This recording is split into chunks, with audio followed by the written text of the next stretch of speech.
Hi, welcome back to my YouTube channel. ඔයාලා හැමෝම හොඳින් ඇති කියලා හිතනවා.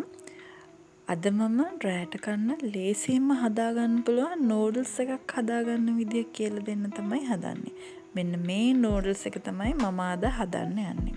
ඉතින් මේක හදන්න ඇත්තටම හරිම ලේසියි. යන්නේ විනාඩි 10ක් විතරමයි.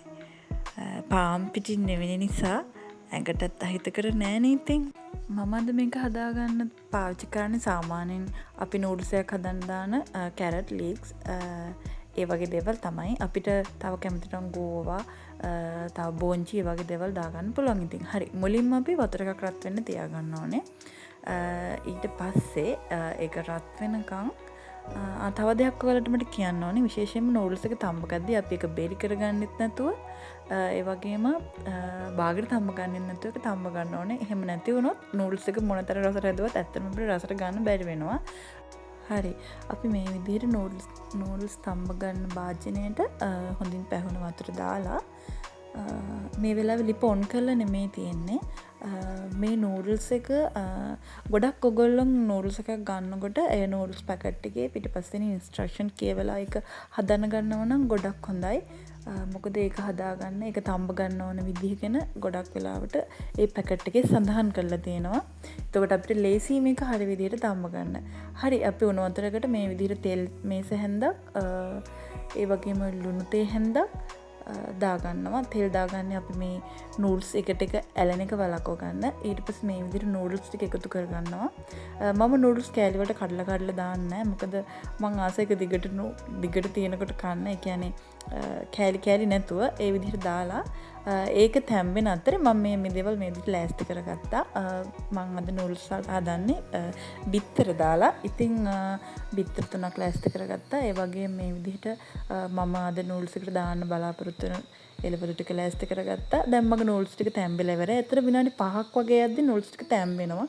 ඊට මේ විදිහට පෙරලා පැත්තකින් තියාගෙන අපි නූඩල්ස් හදන භාජනය අරගෙන ලිපේ තියලා රත් වෙද්දින් ඒකට තෙල් ටිකක් එකතු කරලා දැන් අපි නූඩල්ස් එක රසට හදාගන්න තමයි හදන්නේ. තෙල් ටික පැහෙනකොට අපි ඒකට සුදු ලුණු මේ විදිහට එකතු කරගන්නවා. ඒත් එක්කම ලොකු බීලුණු ගෙඩියක් කපලා එකතු කරගන්නවා. ඊට පස්සේ දැන් ඒ ටික හොඳට රත් වෙන්න බැදෙන්න තියලා කාඩපිංච ටිකක් එකතු කරගන්නවා.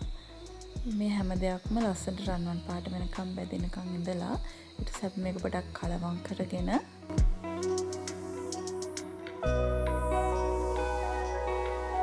ඊට පස්සේ මෙන්න මේ විදිහට බිත්තර තුනක් එකතු කරගත්තා. බිත්තර පොඩ්ඩක් විතර ඔම්ලට් වෙනකන් තියාගන්න. එහෙම නැතුනොත් බිත්තර ගොඩක් චූටි කෑලි වලට කැඩලා ගිහලා නූඩල්ස් එකේ හොයාගන්න බැරි වෙනවා බිත්තර.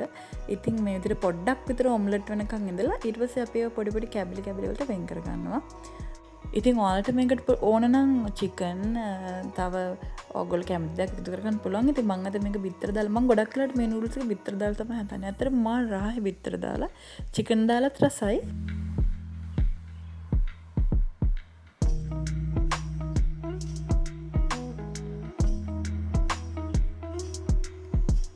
හරි දැන් මම මේකට කැරට් එක එකතු කරගන්නවා.